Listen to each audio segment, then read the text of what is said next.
Assalamualaikum warahmatullahi wabarakatuh. Alhamdulillahi fatiris samawati wal ardi ja'ilil malaikati rusula uli ajnihatin masna wa sulasa wa ruba' yazidu fil khalqi ma yasha. Ashhadu an la ilaha illallah wahdahu la syarika lah wa ashhadu anna Muhammadan abduhu wa rasuluh. Allahumma salli wa sallim wa barik wa an'im ala habibina wa qudwatina wa syafi'ina wa nabiyyina Muhammadin wa ala alihi wa sahbihi wa man sara ala nahji wastanna bi sunnati wa iktafa bi atharihi ila yaumiddin, amma ba'du. Fa inna asdaqal hadithi kalamullah wa khairal hadi hadi Muhammadin sallallahu alaihi wasallam wa syarral umuri muhdatsatuha wa kullu muhdatsatin bid'ah wa kullu bid'atin dhalalah wa kullu dhalalatin finnar. Ma'asyiral muslimin wal muslimat, bapak-bapak dan ibu-ibu jamaah salat subuh Masjid Ar-Raid yang semoga senantiasa mendapatkan limpahan taufik, hidayah, kasih sayang, ampunan serta perlindungan dari Allah Subhanahu wa taala. Amin ya rabbal alamin. Pada kesempatan pagi ini kita mengawali pertemuan ini dengan harapan dan doa kepada Allah Subhanahu wa taala. Karena kita telah berada di penghujung bulan Sya'ban. Tinggal hanya mungkin 11 atau 10 hari kita akan segera menyambut kedatangan bulan Ramadan. Maka kita berdoa kepada Allah Subhanahu wa taala, Allahumma ballighna Ramadan warzuqna qiyamahu wa siyamahu imanan wa ihtisaba. Ya Allah, sampaikanlah kami di bulan Ramadan dan karuniakanlah kepada kami, rezekikanlah kepada kami puasa dan qiyamul lail di bulan tersebut karena motivasi iman dan motivasi ihtisab, hanya mengharapkan pahala darimu. Mengapa seperti itu doa kita ma'asyiral muslimin? Pertama, karena bulan Ramadan itu adalah karunia paling besar yang Allah Subhanahu wa taala berikan kepada umat Muhammad sallallahu alaihi wasallam. Sebab di dalam bulan Ramadan itu Allah Subhanahu wa taala memiliki hamba-hamba yang akan dibebaskan dari azab neraka. Lillahi fihi utaqa'um minan nar wa dzalika fi kulli lailatin. Allah memiliki hamba-hamba di dalam bulan Ramadan itu yang kategorinya utaqa minan nar. Mereka-mereka yang dibebaskan, diselamatkan dari api neraka. Dan itu terjadi pada setiap malam. Yang kedua, di dalam bulan Ramadan itu kata Rasulullah, fihi lailatun hiya khairum min alfi syahrin man hurima khairuha faqad hurim. Di dalam bulan Ramadan itu ada satu malam yang kualitasnya lebih baik daripada 1000 bulan, 83 tahun. Barang siapa yang terhalang mendapatkan malam tersebut, maka sungguh dia adalah orang yang paling merugi. Berarti mendapatkannya adalah orang yang paling beruntung. Karena orang yang tidak dapat paling merugi. Ma'asyiral muslimin, ini adalah karunia besar yang hendaknya membuat jiwa orang-orang beriman itu bergembira ria, berbahagia, bersuka cita ketika bulan Ramadan itu semakin dekat datangnya. Makin dekat, makin bahagia. Makin dekat, makin bersuka cita. Itulah keadaan hati orang yang beriman. Adapun orang yang tidak beriman, makin dekat bulan Ramadan makin cemas, makin takut, makin galau. Sebab yang dia khawatirkan adalah lapar, haus, lelah, dan tuntutan ibadah yang kuantitasnya meningkat. Wih, 30 hari ini mau puasa ini non-stop atau 29 hari. Puasa langsung meningkat kuantitas jumlahnya. Dia tidak pernah puasa, di bulan Rajab tidak pernah puasa, di bulan Sya'ban juga tidak pernah puasa. Kaget dia begitu masuk bulan Ramadan harus puasa berturut-turut tanpa jeda. Maka dia mulai cemas, dia mulai khawatir. Karena sebentar lagi di siang hari lambungnya akan merasakan perih.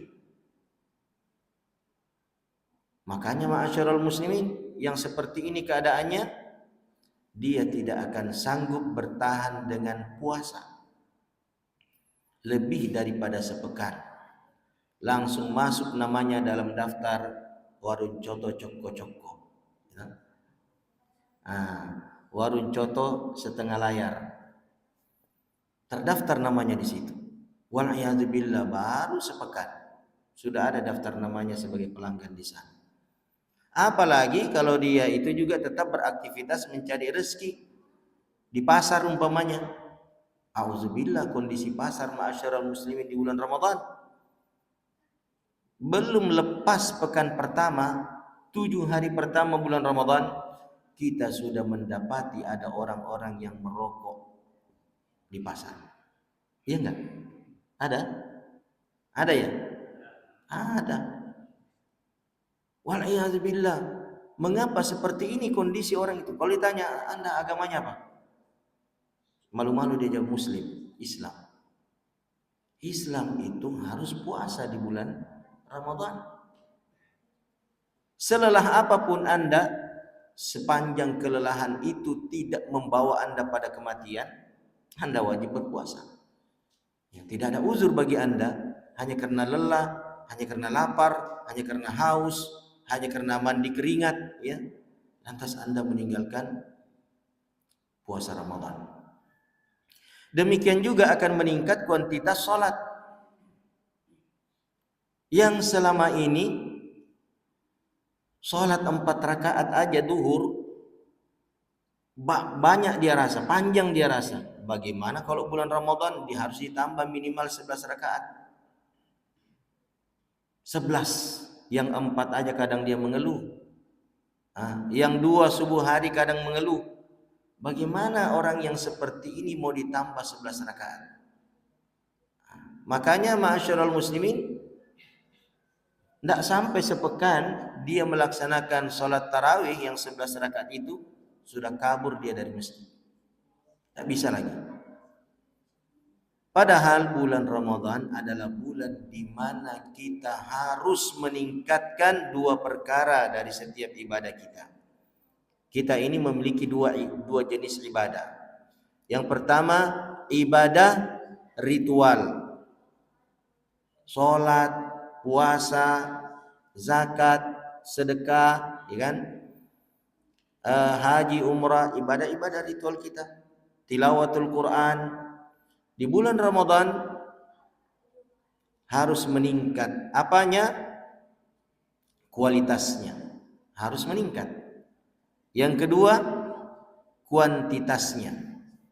Tapi kan kita tidak hanya dituntut untuk beribadah ritual belaka. Kita juga dituntut untuk beribadah sosial. Orang yang hanya beribadah ritual tetapi tidak ada ibadah sosialnya atau buruk ibadah sosialnya, bisa merugi juga nanti pada hari kiamat. Ada seorang wanita dalam riwayat Imam Ahmad, dilaporkan kepada Rasulullah, inna mra'atan zukirat min kasrati salatiha wa siyamiha ghaira annaha tu'zi jiranaha bilisaniha. Ada seorang wanita ya Rasulullah, diceritakan tentang banyaknya salatnya, qiyamul lailnya banyak, puasa-puasa sunnahnya banyak. Ini ibadah ritual. Tapi masalahnya wanita ini suka menyakiti tetangganya dengan lisannya. Lisannya tajam, ucapannya menyakitkan. Hampir tetangga-tetangganya semuanya mengeluh dengan ucapan wanita ini kalau dia berkata-kata. Bagaimana itu ya Rasulullah? Rasulullah singkat menjawab, la khaira fiha. Tidak ada kebaikan bagi wanita itu. Padahal qiyamul lail, padahal banyak puasa sunnahnya, tidak dianggap baik qiyamul lailnya, tidak dianggap baik puasa-puasa sunnahnya oleh Rasulullah karena lisannya terlalu tajam menyakiti tetangga-tetangganya. Bayangkan ma'asyiral muslimin, ibadah ritual yang baik jika tidak ditopang, didukung oleh ibadah sosial yang baik, ibadah ritual bisa hancur karenanya. Lalu kemudian Rasulullah mengatakan, hiya finnar, dia nanti itu berada dalam neraka. Nah, ma'asyiral muslimin yang dirahmati Allah Subhanahu wa taala, meningkatkan kualitas ibadah di dalam bulan Ramadan itu menjadi keharusan, itu menjadi kemestian yang wajib untuk diupayakan oleh setiap muslim dan muslimah. Masing-masing kita ini bertanggung jawab atas kualitas ibadah kita. Demikian pula sepanjang bulan Ramadan ini, masing-masing kita, lelaki dan wanita, tua dan muda, apapun organisasi yang dia ikuti, organisasi keagamaan yang dia ikuti, dia wajib untuk meningkatkan kuantitas banyaknya ibadah yang dia lakukan di dalam bulan Ramadan. Karena bulan Ramadan itu ma'asyiral muslimin adalah momen di mana Allah Subhanahu wa taala telah memudahkan semudah-mudahnya bagi umat Muhammad sallallahu alaihi wasallam untuk meningkatkan dua perkara itu pada setiap ibadahnya. Memang sudah didesain bulan Ramadan ini, sudah dibentuk sedemikian rupa oleh Allah bulan Ramadan ini untuk memudahkan kita meningkatkan dua perkara itu. Bagaimana bentuk kemudahannya? Rasulullah mengatakan, "Idza kana awwalu lailatin min Ramadan futtihat abwabul jannati falam yughlaq minha babun wa ghulliqat abwabu an-nar falam yuftah minha babun." Begitu malam pertama Ramadan masuk, semua pintu-pintu surga dibuka. Dalam riwayat yang lain, futihat abwabus sama, pintu-pintu langit semua dibuka. Tidak ada satu pintu pun di antaranya yang tertutup. Ini pengkondisian. Kita masuk surga itu ma'asyiral muslimin bukan dengan tidur-tiduran. Bukan dengan main-main. Tetapi kita masuk ke dalam surga itu dengan dua hal, didasari oleh iman, ibadah ritual dan ibadah sosial. Ibadah ritual dan ibadah sosial yang kualitasnya terus meningkat, makin tua makin meningkat. Jangan makin tua makin menurun kualitas ibadah ritual dan sosial. Masa menjelang mati ibadah-ibadah semakin menurun? Auzubillah. Karena nanti su'ul khatimah kalau begitu. Akhir kehidupan yang buruk. Makin tua makin malas beribadah kepada Allah. Makin tua makin malas membaca Al-Quran. Makin tua, makin malas mengangkat tangan berdoa kepada Allah. Makin tua, makin malas menyebut-nyebut nama Allah dan memuji-mujinya. Wah, bahaya ma'asyiral muslimin. Makin tua, makin jauh dari masjid. Kapan dia ke masjid? Kalau sudah tinggal jasad yang kaku, dibungkus kain kafan, baru dia ke masjid. Auzubillah. Itu bukan untuk sholat, itu untuk disolati. Nah, ma'asyiral muslimin yang dirahmati Allah Subhanahu wa taala, demikian pula meningkatkan kuantitas. Ya. Kalau meningkatkan kualitas, ada dua perkara yang harus diperhatikan baik-baik. Dua perkara ini tidak boleh disepelekan. Yang pertama, nawaitu, keikhlasan di dalam melakukan setiap amalan itu. Sebaik dan sebanyak apapun seseorang melaksanakan kaifiat, cara suatu ibadah, kalau dia tidak dilandasi oleh keikhlasan semata-mata karena Allah, maka ibadah yang banyak itu tidak berguna bagi pelakunya. Tidak berguna sama sekali. Mana dalilnya? Dalam Al-Quran banyak ya. Wa ma umiru illa liya'budullaha mukhlishina lahuddin. Tidaklah mereka diperintahkan kecuali beribadah kepada Allah dengan mengikhlaskan agama kepadanya. Maka nawaitu sangat menentukan. Kita biasa nawaitu aku niatkan. Niat itu sangat menentukan kualitas ibadah seseorang. Rasulullah mengatakan, inna ahdakum la yansarifu min salatihi wa lam yajidu min salati illa ushruha aw tus'uha aw sumunuha aw subuha aw tus'uha aw sudusuha aw khumusuha aw rubuha aw sulusuha aw nusfuha. Salah seorang di antara kalian ini selesai melaksanakan sholat. Tadi kita sudah selesai. Berapa soft tadi itu? 1, 2, 3 ya? 3 soft. 3 soft tadi. Banyak itu 3 soft itu. Tapi sebenarnya ini belum mewakili jumlah penduduk di berapa masjid di Pemprov ini? Pemda. Berapa masjid ini? Oh, 1 ji. Mestinya tidak muat ini masjid. Mestinya tidak muat ini, Mana nih bapak-bapak yang masih di rumah? Ini sedang Ramadan mendekat ini, bapak-bapak. Bapak-bapak yang di rumah, baca itu surah At-Taubah ayat 18 dan usahakan masuk di situ. Jangan keluar dari situ. Apa itu surah At-Taubah ayat 18? Allah Subhanahu wa taala berfirman, Innama ya'muru masajidallahi man amana billahi wal yawmil akhir wa aqamas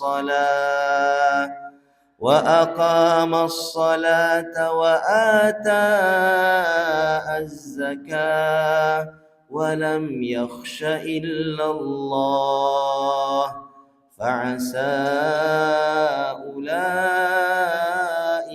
ay yakunu minal muhtadin. Ini catat nih ayatnya ini ya. Surah apa tadi? Ayat 18. Surah At-Taubah ayat 18. Karena bapak-bapak tidak punya mushaf, nanti di rumah ambil itu mushaf. Kalau di dalam rumah kita tidak ada mushaf, patutlah pemilik rumah itu takut, cemas, khawatir. Ya, kalau ada rumah muslim ya tidak ada mushaf di dalamnya, itu sudah sangat mengkhawatirkan rumah itu. Jangan-jangan rumah itu kuburan.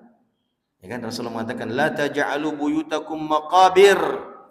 Jangan jadikan rumah kalian seperti kuburan. Itu kuburan bukan tempat beribadah. Itu kuburan bukan tempat ritual berdoa dan berzikir. Kalau ada orang tidak pernah mengaji di dalam rumahnya sama sekali, biar di bulan Ramadan, tidak pernah berzikir, tidak pernah berdoa di dalam rumahnya, tidak pernah melaksanakan sholat-sholat sunnah di dalam rumahnya, oh berarti rumahnya itu adalah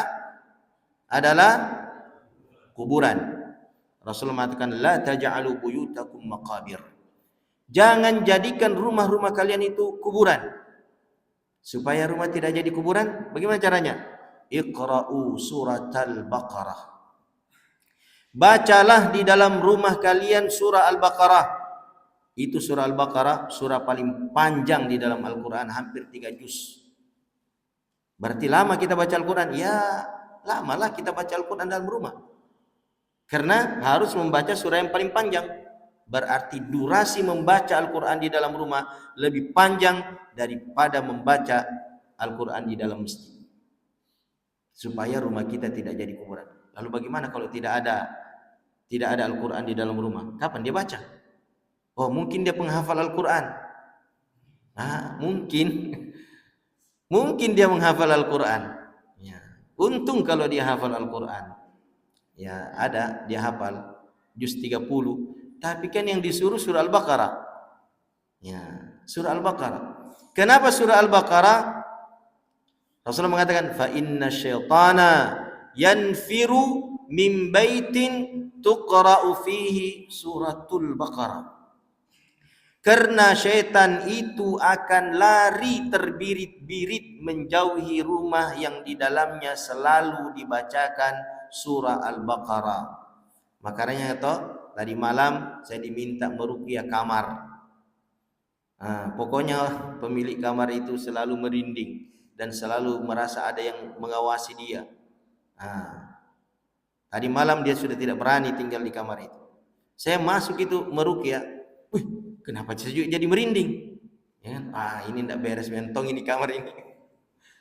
Saya meruqyah di dalam kamar itu, saya juga ikut merinding. Ya subhanallah, aura kamar itu memang tidak baik. Ya kan? Apa yang harus kita baca?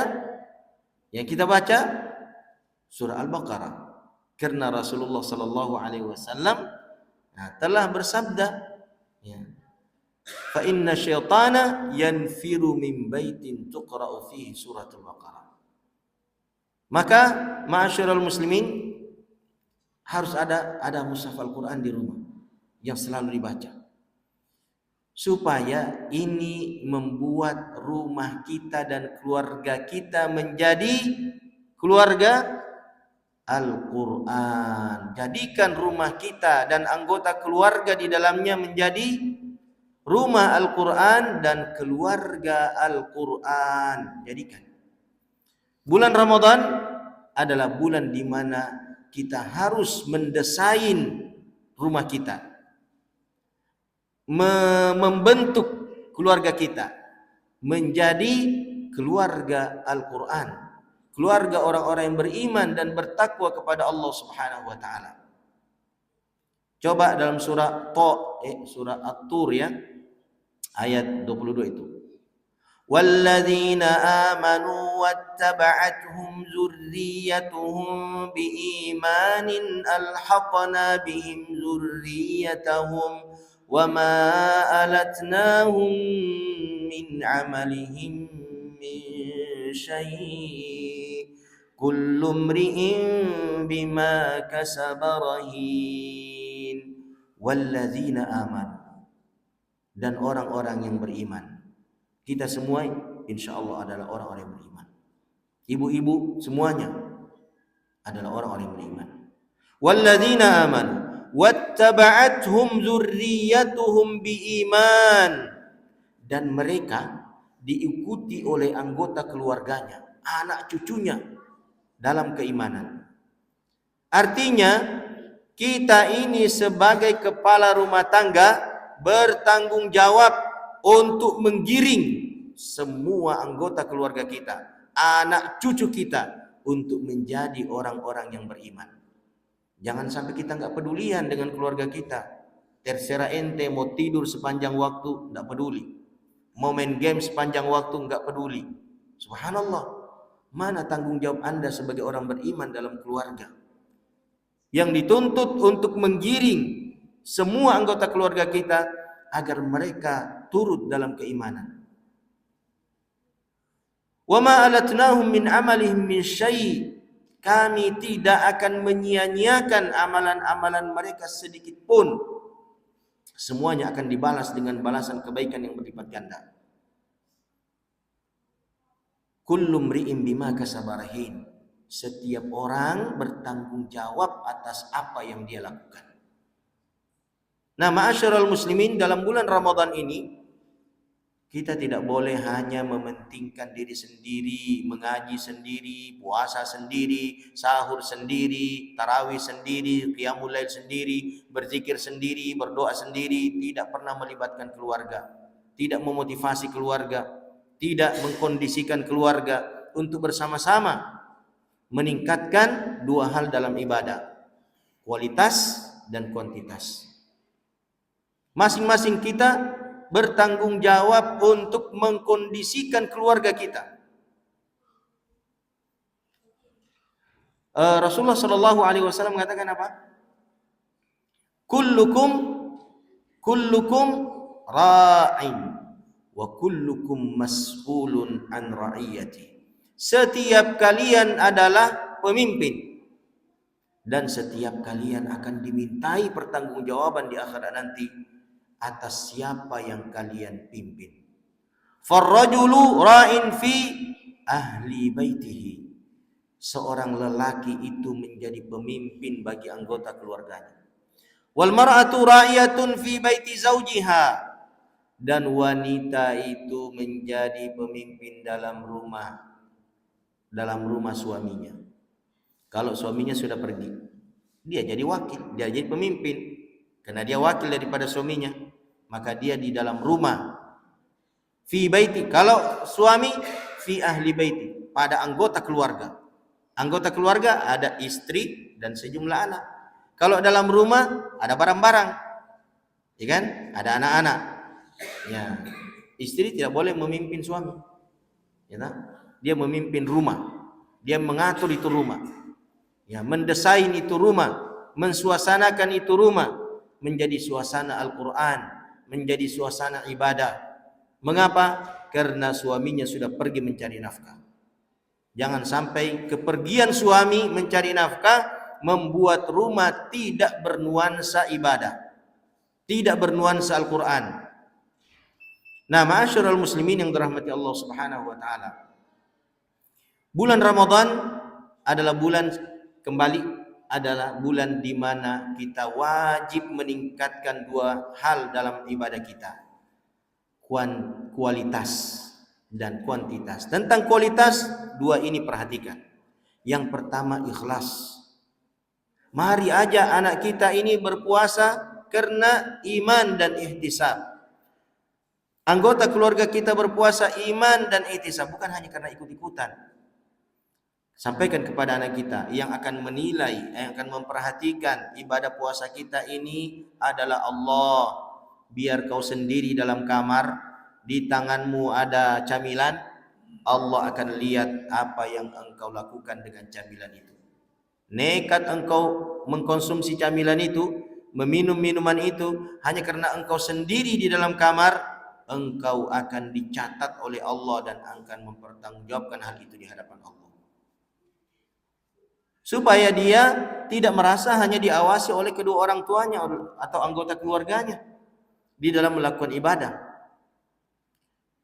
Kita yang menanamkan sifat muraqabatullah di dalam hati mereka, pengawasan Allah Subhanahu wa taala di dalam hati mereka, sehingga kelak ma'asyiral muslimin mereka sudah berpisah dengan kita, baik selamanya atau sementara, dia tetap terikat dengan rutinitas ibadah itu. Mengapa? Karena dia merasa bahwa Allah lah yang akan mengawasinya, bukan orang tuanya, bukan anggota keluarganya. Maka dimanapun anak itu pergi, dia tetap terikat dengan ritual-ritual ibadah itu. Ini tanggung jawab siapa? Ya tanggung jawab ayah, tanggung jawab ibu, dan tanggung jawab semua anggota keluarga. Dalilnya mana? buka surah At-Tahrim ayat ke-6. Allah Subhanahu wa taala berfirman, "Ya ayyuhalladzina amanu qu anfusakum wa ahlikum nara." Wahai orang-orang yang beriman, jagalah diri kalian dan keluarga kalian dari api neraka. Para ulama mengatakan menjaga keluarga dari api neraka adalah memerintahkan mereka untuk bertakwa kepada Allah, beribadah sebaik-baiknya kepada Allah, dan melarang mereka dari bermaksiat kepada Allah. Kalau lihat anak kita di bulan Ramadan hanya main game, larang ma'asyiral muslimin, larang. Hanya nonton televisi, larang. Jangan dibiarkan mereka seenak-enaknya memanfaatkan waktu bulan Ramadan dengan alasan puasa, main game sepanjang waktu. Kalau ada orang tua seperti ini adalah orang tua yang tidak bertanggung jawab terhadap keluarganya. Kalau ada kakek seperti ini, maka ini adalah kakek yang tidak bertanggung jawab terhadap cucunya. Kalau ada kakak seperti ini adalah kakak yang tidak bertanggung jawab terhadap adik-adiknya. Kalau dia biarkan di bulan Ramadan.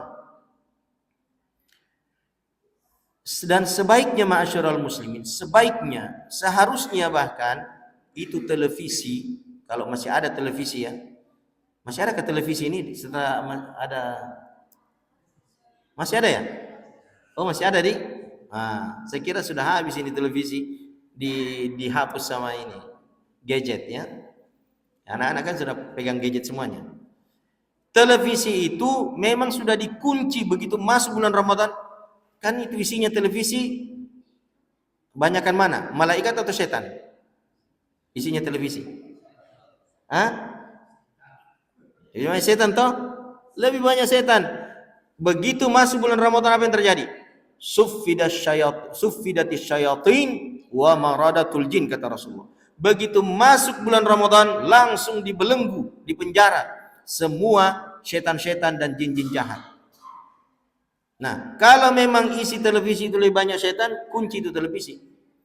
Nah, dulu ma'asyiral muslimin, waktu beberapa tahun yang lalu ya, tahun 2010-an lah ya, saya dihadiahkan televisi. Saya sebenarnya sejak dari Jakarta tidak mau punya televisi. Ya, semenjak saya di semester berapa kuliah itu, saya sudah menikah. Ya, semester 1 saya sudah menikah, ya kuliah. Saya sudah tidak mau punya televisi. Istri minta dibelikan, saya bilang tidak boleh. Ya. Nah, waktu ke Makassar, ya, sekitar tahun 2010-an itu, 2008 saya masuk Makassar mengajar di Stiba. 2010 ada jamaah hadiahkan saya televisi. Tahu? Ini hadiah nih. Tersinggunglah orang kalau kita tiba-tiba kita. Ya, itu sahabat dekat saya. Dipakailah, tapi saya tidak menggunakan antena yang umum ya, yang umum tuh. Saya pakai chip yang bisa diatur. Ya, jadi dikunci channel-channel yang lain, ya. Hanya channel-channel mengaji, kartun Islami, ya, dan yang lainnya. Hanya diteliti baik-baik, ya. Dikunci yang lain, tidak bisa diakses. Ya. Alhamdulillah, begitu masuk bulan Ramadan, saya bilang sama keluarga, begitu masuk bulan Ramadan ini, besok ini Ramadan, hari ini televisi akan kita karduskan.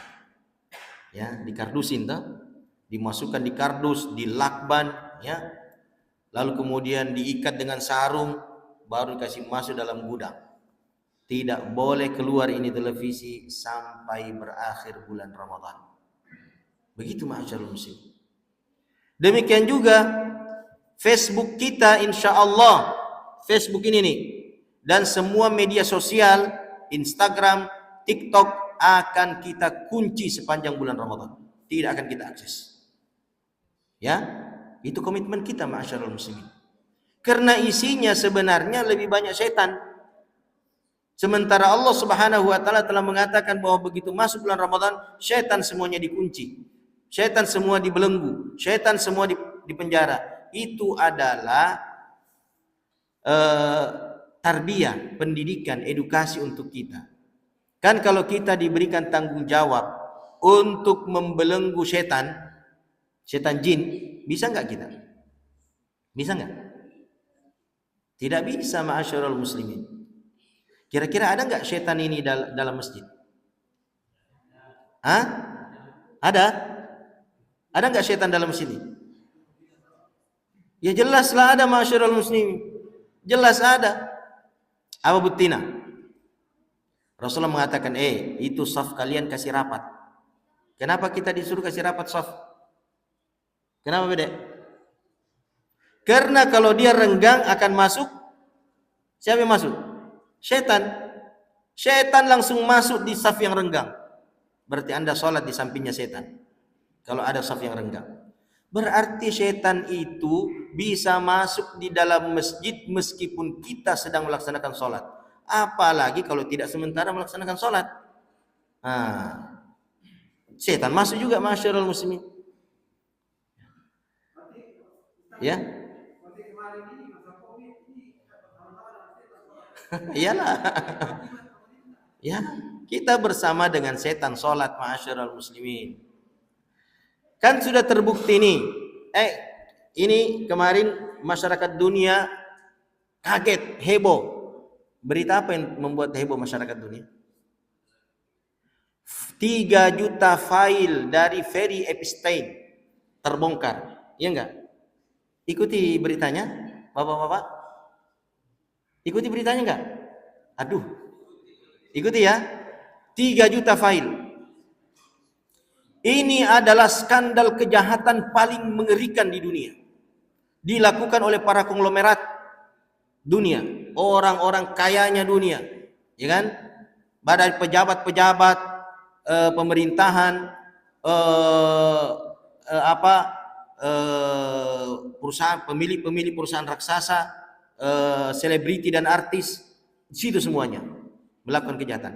Satu di antara isi 3 juta file itu adalah konspirasi membuat COVID-19. Barulah orang tahu. Ternyata ini cuman kebohongan yang dibuat. Bukan ini rekayasa. Barulah orang tahu. Ya. Dulu kalau kita mengatakan itu konspirasi, rekayasa, habislah kita dituduh macam-macam. Ya kan? Sekarang baru orang tahu. Setelah terbongkarnya file Ferry Epstein. Jadi ma'asyiral muslimin, saya ingin kembali kepada surat Taubah ayat 18 tadi itu. Saya tadi baca di At-Taubah 18. Hanya orang-orang yang memakmurkan masjid itu, meramaikan masjid itu, ya, adalah orang-orang pertama beriman kepada Allah, beriman kepada hari akhirat, menegakkan salat, menunaikan zakat. Yang terakhir, yang kelima, walam yakhsha illallah. Dia tidak takut kecuali hanya kepada Allah. Baru bisa memakmurkan masjid. Tapi kalau takut sama virus, Anda tidak bisa memakmurkan masjid. Di luar Anda tidak bisa masuk masjid. Itulah yang terjadi di masa Covid. Banyak orang takut virus. Akhirnya hampir 2 tahun dia tidak bisa ke masjid. Tapi itu masa lalu, biarlah berlalu ya. Jangan dikorek-korek lagi, ma'asyiral muslimin. Jangan dikorek-korek yang masa lalu. Artinya ini bulan Ramadan, jadikan Masjid Ar-Raid ini lebih makmur daripada sebelumnya. Satu-satunya masjid dalam kompleks, masa 3 safji? Ini kan aneh kan?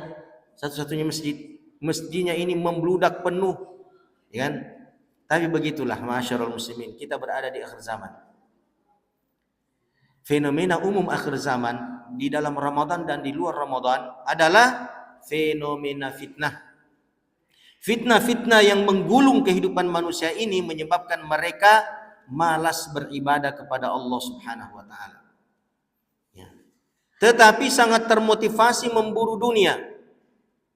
Dia sangka dunia itu akan membuat dia semakin baik hidupnya. Tidak, ma'asyiral muslimin. Antum buka surah Asy-Syura ayat ke-27. Ini tentang harta dunia. Allah mengatakan, Walau basatallahu rizqa li'ibadihi labaghaw fil ard walakin yunazzilu biqadarin ma yasha innahu bi'ibadihi khabirun basir. Seandainya, kata Allah, aku membentangkan, aku melapangkan, aku memudahkan rezeki dunia ini untuk hamba-hambaku, mereka semua menjadi kaya raya, niscaya mereka akan melakukan hal-hal yang melampaui batas akal sehat, melampaui batas hati nurani, melampaui batas etika, melampaui batas agama. Semua yang akan dilakukan oleh manusia kalau banyak hartanya adalah perkara yang melampaui batas. Apa yang dilakukan oleh Ferry Epstein dan teman-temannya, para konglomerat kaya itu di pulau pribadi miliknya? Apa yang dia lakukan? Semua perkara yang melampaui batas. Kenapa mereka melakukan itu? Karena mereka memiliki harta kekayaan yang sudah tidak bisa dihitung jumlahnya. Makanya ma'asyiral muslimin, waktu saya kuliah di Jakarta, saya dengar-dengarlah ini falsafah hidupnya para konglomerat. Saya pernah ikut dalam jaringan bisnis gaharu. Nah, saya masih kuliah tuh, sudah pegang uang 500 juta. Masih kuliah. Barang dagangan yang kita perdagangkan ini kayu gaharu. Tahu kan kayu gaharu ya? Tahu. Kualitas tinggi, yang selalu saya harus beli itu kualitas tinggi. Dulu di tahun 2000, 2003, 2005, ya tempatnya kan Kalimantan atau Irian Jaya, itu per kilonya 40 juta. Kalau sekarang kan sudah tembus 150 juta per kilo. Itu kayu itu. Dulu 40 juta, Masya Allah. Jadi saya jaringannya orang-orang kaya. Ya meskipun kita ini bukan termasuk mereka, karena kita cuma dimodali kan. Ya. Tempat pertemuannya hotel-hotel berbintang, restoran-restoran berbintang. Apa falsafah hidup ya orang-orang kaya itu? Falsafahnya mengatakan seperti ini. Lelaki makin kaya makin nakal. Perempuan makin nakal makin kaya. Betul enggak? Betul enggak? Ya, laki-laki kecenderungannya makin kaya makin nakal. Perempuan kecenderungannya makin nakal makin kaya. Waliyadzubillah. Berarti kekayaan itu mengumpulkan lelaki dan wanita dalam kubangan kenakalan. Maka bahaya, hati-hati ki dengan harta kekayaan. Karena kapan kita diberikan harta kekayaan, mungkin kita sudah tidak sholat di masjid lagi. Mungkin kita sudah tidak duduk di pengajian lagi. Mungkin kalau saya dikasih kekayaan yang banyak, mungkin saya sudah tidak peduli dengan taklim. Ngapain taklim? Ya kan? Mending saya nikmati hartaku. Ya kan? Makanya ma'asyiral muslimin, pada ayat tadi itu Asy-Syura ayat 27 itu, kalau kita buka kitab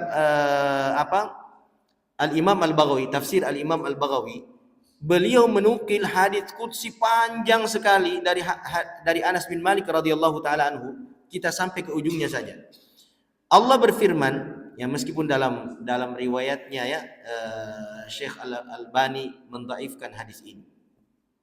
Tapi realitas sosialnya memang ada seperti itu.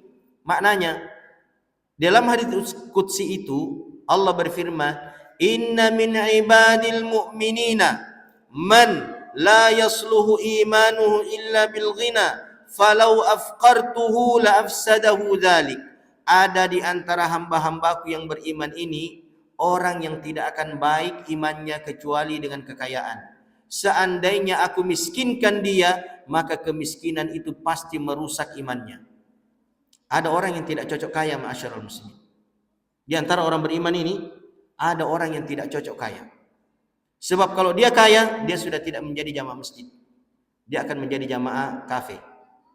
Ya kan? Untunglah kita masih miskin ini, ya, tidak ada mobil-mobil mewah kita, tidak banyak rumah tak yang mau diurus, tidak banyak toko, usaha, perusahaan, Kalau itu banyak, mungkin kita tidak akan menjadi jamaah masjid. Sementara Rasulullah mengatakan, "Idza ra'aitumur rajula yata'ahadul masjid fashhadu lahu bil iman." Kalau engkau melihat seseorang yang menjaga rutinitasnya ke masjid, dia jaga itu rutinitasnya, mondar-mandir masjid, saksikanlah bahwa orang itu beriman. Berarti yang tidak ke masjid, jangan saksikan dia beriman. Auzubillah. Kasihan itu saudara kita yang tidak mau ke masjid. Ma'asyiral muslim, lalu Rasulullah dalam hadis qudsi dikatakan, "Wa inna min ibadi al-mu'minina man la yasluhu imanuhu illa bil faqri falau aghnaytuhu la afsadahu dzalik." Ada juga hamba-hambaku yang beriman tidak akan baik imannya kecuali dengan kemiskinan. Andai saja aku berikan dia kekayaan, maka kekayaan itu akan merusak agamanya.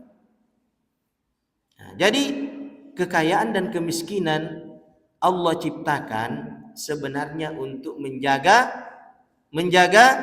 iman, menjaga iman. Ada orang tidak cocok kaya. Kalau kaya imannya rusak. Ada juga orang tidak cocok miskin. Kalau miskin rusak imannya. Jadi pencuri dia, jadi preman dia. Itu mencuri karena miskin. Itu melacur karena miskin. Tidak cocok dia miskin. Ya. Lalu panjang hadisnya ini kan? Ya, inna min ibadil mu'minina man la yasluhu imanu illa bisihha. Falau asqamtuhu lafsadahu dzalik. Ada hamba-hamba yang beriman tidak akan baik imannya kecuali dengan kesehatan. Andai saja aku timpakan penyakit kepadanya, maka penyakit itu akan merusak imannya. Sebaliknya, ada hamba-hamba yang beriman ini tidak akan baik imannya kecuali dengan penyakit. Kalau aku sehatkan dia, kesehatan itu akan merusak imannya. Ya. Jadi syukurlah yang rematik, gitu. Tapi dengan rematiknya itu dia banyak berzikir kepada Allah, banyak berdoa. Syukur itu rematik tak. Sebab boleh jadi kalau disembuhkan rematiknya tidak berzikir lagi, tidak berdoa lagi. Nah, ma'asyiral muslimin yang dirahmati Allah Subhanahu wa taala, kita kembali kepada materi, terlalu meluas kita. Bahwa bulan Ramadan dihadirkan oleh Allah Subhanahu wa taala agar kita bisa meningkatkan dua hal dalam ibadah. Kualitas yang pertama, itu terkait dengan niat. Kualitasnya tergantung pada keikhlasan. Yang kedua yang menentukan kualitas adalah kesesuaian amalan itu dengan sunnah. Jangan nekat berkreasi dalam hal ritual agama. Jangan nekat. Dan jangan bersandar pada anggapan baik. Oh, ini kan bagus. Kalau saya lakukan ini bagus. Kalau begini bagus. Padahal yang anggap bagus cuma perasaan Anda atau pikiran Anda. Bukan ukurannya sunnah Rasulullah. Amalan yang hanya bersandar pada perasaan bagus pelakunya, bukan dalil, itu adalah amalan yang tidak berkualitas. Rugi kalau kita melakukan itu. Ada cerita begini, di antara banyak kisah, Ibnu Umar radhiyallahu taala anhu pernah dalam tawafnya mendengar seorang pemuda yang ketika bersin, acim. Apa sunnahnya kalau kita bersin? Apa sunnahnya? Acim. Ya. Alhamdulillah. Alhamdulillah saja. Alhamdulillah saja. Ya. Pemuda ini mengatakan, kan lagi tawaf nih. Alhamdulillah wassalatu wassalamu ala Rasulillah. Bagus enggak? Bagus enggak? Bagus. Bagus, masyaallah. Siapa bilang salawat tidak bagus? Bagus itu salawat. Tetapi Ibnu Umar tangkap orang itu, tangannya. Lalu dia katakan, "Laisa hakadha 'allamana Rasulullah." Tidak seperti ini Rasulullah mengajarkannya kepada kami. Innama qala idza atisha ahadukum falyahmadillah wa lam yaqul falyusalli alayya. Dulu Rasulullah hanya mengajarkan kepada kami, jika salah seorang di antara kalian bersin, maka hendaklah dia mengucapkan alhamdulillah, dan Rasulullah tidak memerintahkan kami berselawat kepadanya. Bukan karena solawat itu tidak bagus, solawat bagus, tetapi memadukannya pada tempat yang tidak dipadukan oleh Rasulullah itu yang membuatnya tidak bagus. Contohnya begini, ma'asyiral muslimin. Bagaimana pendapatnya bapak-bapak ini? Takbiratul ihram itu bagaimana? Takbiratul ihram. Takbiratul ihram bagaimana? Bagaimana takbiratul ihram? Apa itu takbiratul ihram? Kalau saya mengatakan takbir, Allahu Akbar, itu takbiratul ihram atau ucapan Allahu Akbar. Bagaimana pendapatnya bapak-bapak? Sah enggak ini ya? Kalau saya ketika sholat pada saat takbiratul ihram saya buka dengan la ilaha illallah, bagus enggak? Bagus. Kalimat la ilaha illallah bagus. Baguslah, ini kalimat tauhid. Bagus. Tapi la ilaha illallah sah? Sah? Tidak sah. Bukan karena la ilaha illallahnya enggak bagus, tapi Anda mengganti sunnah Rasulullah dalam ritual ibadah. Meskipun itu cuma kalimat, menjadi tidak bagus langsung sholat Anda. Bukan karena la ilaha illallahnya enggak bagus, tapi karena Anda menempatkan lafaz itu bukan pada tempat yang Rasulullah menempatkannya. Maka begitulah dalam semua ritual ibadah, ma'asyiral muslimin. Kalau mau ritual ibadah itu berkualitas, bagus di sisi Allah, pastikan ritual ibadah itu sesuai dengan Rasulullah. Jangan dihias-hiasi dengan perasaan Anda. Jangan dimodel-modeli dengan pikiran Anda. Jangan. Langsung rusak ibadah itu. Makanya Rasulullah mengatakan, "Shallu kama ra'aitumuni usalli." Salatlah sebagaimana kalian melihat aku salat. Bukan "Shallu kama ra'aitu fadlan yusalli." Salatlah kalian sebagaimana Ustadz Fadlan salat. Enggak ada itu, ma'asyiral muslimin, atau ustadz-ustadz yang lain, tidak ada. Yang menjadi patokan kita di dalam melaksanakan sholat tata caranya adalah Rasulullah sallallahu alaihi wasallam. Buka surah Al-Ahzab ayat 21. Walakum fi Rasulillahi uswatun hasanah.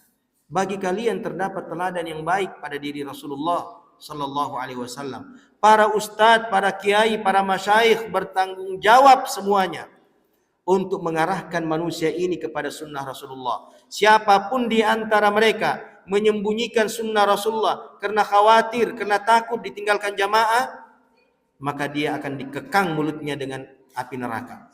Man katama ilman lujima yaumal qiyamati bilijami minan nar, kata Rasulullah. Siapa yang menyembunyikan ilmu, maka mulutnya nanti akan dikekang dengan kekangan api neraka. Hadis terakhir nih, waktu habis nih. Hadis haud, hadisul haud, ya, hadis telaga ya. Ya. Diriwayatkan oleh sahabat Sahal bin Sa'ad As-Sa'idi, diriwayatkan oleh sahabat Abi Sa'id Al-Khudri,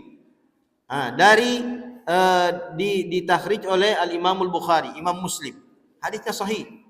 Rasulullah mengatakan, "Inni faratukum 'alal haudi, man warada syariba, wa man syariba lam yazma ba'dahu abada."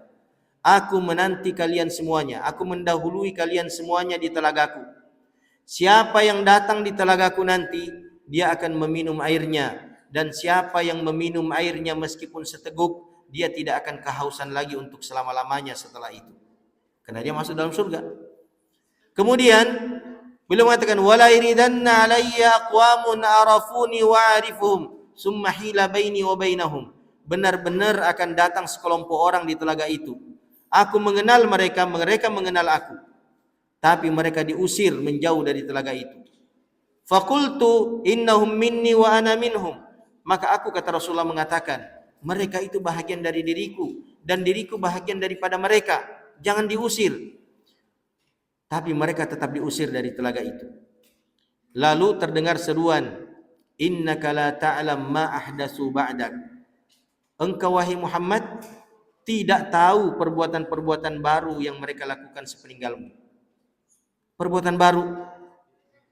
Perbuatan baru dalam hal apa yang terlarang, ma'asyiral muslimin? Yang terlarang dalam agama. Perbuatan baru yang macam mana yang terlarang dalam agama? Yang bisa membuat seseorang nanti terusir dari telaga Rasulullah. Nah, berarti ini tidak boleh nih, baru ini. Ini baru ini, tidak ada di zaman Rasulullah. Ini nih kue-kue begini nih, gelas ini semuanya nih, meja, karpet, baru semuanya, pesawat, terlarang semuanya itu. Bukan itu. Ini terkait dengan urusan dunia. Rasulullah mengatakan, antum a'lamu bi umuri dunyakum. Kalian itu lebih tahu tentang apa yang maslahat bagi urusan dunia kalian. Bermanfaat enggak kita menggunakan mikrofon ketika berdakwah? Bermanfaat. Kita lebih tahu manfaatnya nih, urusan dunia ini nih. Ini tape ini nih, ya. Maka bebas kita. Tapi untuk urusan ibadah ritual, jangan coba-coba berkreasi. Terlarang. Man amila amalan laisa alaihi amruna fahuwa raddun, kata Rasulullah. Siapa yang coba-coba mengamalkan suatu amalan yang tidak ada contohnya dari kami, maka amalannya tertolak.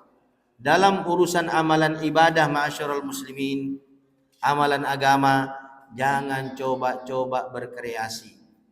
Jangan coba-coba berinovasi. Sebaik apapun Anda melakukannya, seikhlas apapun Anda melakukannya, Anda menangis-nangis berlinang air mata melakukannya, kalau ibadah itu tidak ada tuntunannya, siap-siap nanti diusir dari telaga Rasulullah. Nah, itu ada hadisnya.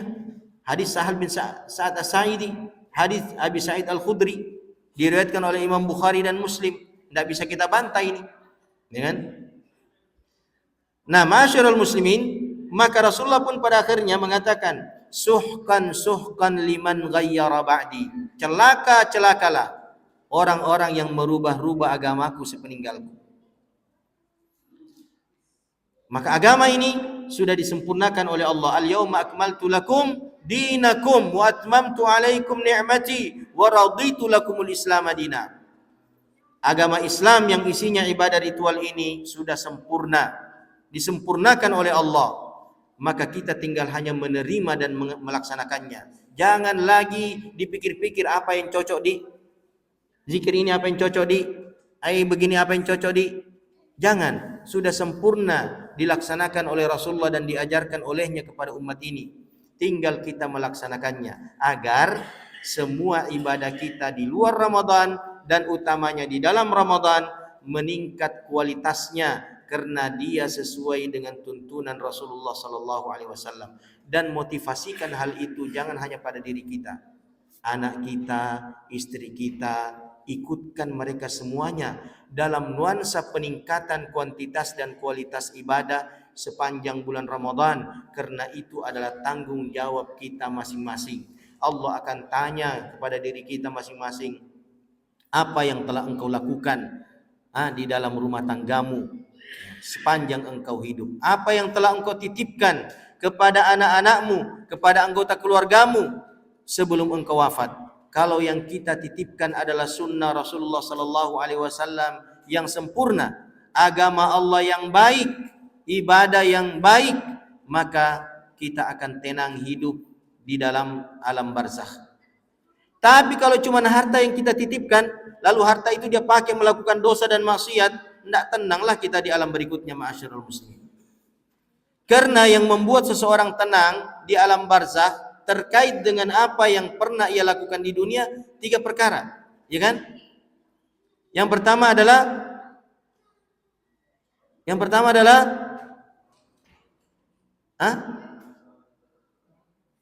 terserah yang mana mau diurut. Yang pertama adalah ilmun yuntafa'u bihi. Atau Anda mau kasih duluan, waladun salihun yada'ula, boleh. Atau sadaqatun jariyatun, boleh. Yang jelas tiga. Tiga ini Anda harus miliki di dunia sebelum wafat. Apa itu? Waladun salihun yad'ulah. Anak-anak soleh, bukan anak-anak kaya, bukan anak-anak cerdas, bukan anak-anak pintar, bukan anak-anak gagah, bukan anak-anak pengusaha, bukan ma'asyiral muslimin, bukan anak-anak pejabat. Maka jangan terlalu terobsesi besar mau jadikan anak itu pejabat, mau menjadikan anak itu kaya raya. Jangan terlalu terobsesi ke arah itu. Karena dia dengan kekayaannya kalau tidak beriman, tidak soleh, Anda menderita. Anda menderita. Waladun salihun yad'ulah. Anak-anak soleh yang senantiasa berdoa untuknya. Ya, saya ingin tanya nih. Tadi kita ini sholat ya. Tadi dalam sujud berdoa, setelah sholat berdoa ya kan. Tadi jawabnya dalam hati. Siapa di antara kita yang tadi benar-benar menyebut nama orang tuanya di dalam doanya? Dia sebut nama orang tuanya, ayah ibunya dalam doanya. Seandainya ada di antara kita yang tidak menyebut nama orang tua dalam sholat tadi ini, ya, ketika berdoa, yakinlah besok-besok anak Anda juga tidak akan melakukannya untuk Anda. Besok-besok anak Anda juga tidak akan melakukannya untuk Anda di dalam setiap sholat. Rugi ma'asyiral muslimin meninggalkan anak yang tidak peduli dengan kita dalam doa-doanya. Rugi. Karena doa-doa mereka lah yang membuat kita semakin bahagia, semakin tentram, semakin aman di alam barzakh. Doanya mereka. Maka menjadi tanggung jawab kita semuanya melibatkan anggota keluarga kita dalam kesolehan, khususnya bulan Ramadan. Jadikan bulan Ramadan adalah bulan di mana kita lebih serius, lebih sungguh-sungguh, lebih berkonsentrasi melihat apa yang dilakukan oleh anggota keluarga kita. Mengajikah dia atau main game? Mengajikah dia atau tidur? Mengajikah dia atau cuma jalan-jalan subuh? Ini ada lagi ritual baru ini bulan Ramadan ini. Apa itu? Jalan-jalan subuh. Ada tadi jalan-jalan subuh? Ada tadi jalan-jalan subuh ini? Tidak ada toh? Yakinlah begitu masuk Ramadan, subuhnya langsung ada jalan-jalan subuh. Ini ritual apa ini? Dari mana ini ritual ini, masyaallah? Untung kalau dia jalan-jalan sambil berzikir. Tapi jalan-jalannya sambil apa?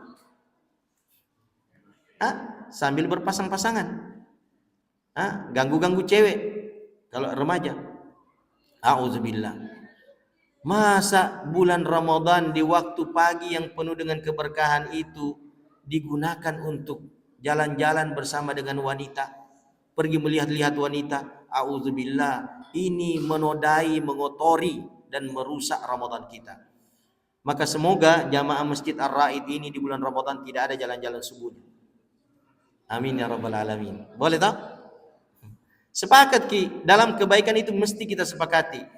Maka orang tua, para kakek ya, bertanggung jawab terhadap anak-anak dan cucunya. Jangan ki jalan-jalan, kasih tahu itu anak-anak itu. Ya, dan saya akan bertanggung jawab terhadap anak-anak saya. Jangan memang keluar jalan-jalan pagi, siapapun yang ajak. Kalau karena jalan-jalan pagi itu hanya akan membuang-buang waktu dalam kesia-siaan dan bisa membuat orang nyerempet dosa kalau di situ banyak perempuan. Ya. Nah, masyaallah, apalagi ibu-ibu, ngapain tuh jalan-jalan pagi tuh ibu-ibu itu? Subhanallah, dalam Al-Qur'an Allah memerintahkan waqarna fi buyutikunna wa la tabarrajna tabarrujal jahiliyatil ula. Allah mengatakan, tetaplah diam berada di dalam rumah-rumah kalian wahai para wanita, dan janganlah bersolek seperti bersoleknya wanita-wanita jahiliyah. Lantas ngapain di bulan Ramadan pergi keluar bersolek? Ya, pergi pamer kecantikan, pamer aroma harum di jalan-jalan di bulan Ramadan di pagi hari, merusak suasana bulan Ramadan. Semoga di kompleks apa ini? Pemda, ibu-ibunya, gadis-gadisnya tidak ada yang jalan-jalan pagi di bulan Ramadan. Amin ya rabbal alamin. Kalau ada berarti dia tidak mendengarkan taklim. atau tidak sampai taklim di rumahnya. Ya. Jangan ma'asyiral muslimin. Ritual ini harus dihentikan. Budaya ini harus dihentikan. Semua pengurus masjid bertanggung jawab kepada jamaahnya menyampaikan perkara ini agar tidak ada itu jalan-jalan pagi lagi di setiap bulan Ramadan masuk, yang hanya akan membuat waktu itu berlalu tanpa berzikir kepada Allah. Rasulullah mengatakan, inna dunya mal'unatun fiha illa zikrullah wa ma wala wa alimun wa muta'allim. Ketahuilah oleh kalian semuanya, kata Rasulullah, sesungguhnya dunia ini semuanya terkutuk. Dunia ini semuanya terlaknat, dan terlaknat pula semua apa yang ada di dalamnya, kecuali berzikir kepada Allah dan hal-hal yang mendekatkan kepadanya, serta alim, orang yang berilmu, dan orang yang menuntut ilmu. Cuman 4 isi dunia ini yang tidak terlaknat, tidak terkutuk, yaitu zikrullah dan segala apa yang mendekatkan kepada zikrullah, alim, orang yang memiliki ilmu, dan orang yang belajar ilmu. Selebihnya terkutuk. Wal'iyadzubillah. Jadi kalau jalan-jalan pagi tidak ada zikrullah dan tidak mendekatkan pada zikrullah, maka jalan-jalan pagi itu terkutuk.